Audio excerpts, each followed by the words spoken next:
Unang Pedro 1:18-21. Nalalaman ninyong kayo'y tinubos mula sa inyong walang kabuluhang paraan ng pamumuhay na minana ninyo sa inyong mga ninuno. Hindi ng mga bagay na nasisira tulad ng pilak o ginto, kundi ng mahalagang dugo ni Kristo, gaya ng sa korderong walang kapintasan at walang dungis. Siya ay itinalaga na ng una bago itinatag ang sanlibutan, ngunit inihayag sa mga huling panahon dahil sa inyo.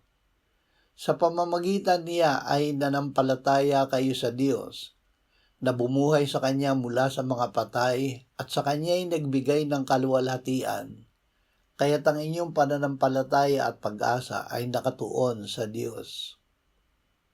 Tinubos ng dugo ni Kristo. Tayo ay naligtas dahil sa mahalagang dugo ni Kristo. Siya ang perpektong kordero na itinalaga ng Diyos bago palikhain ang mundo.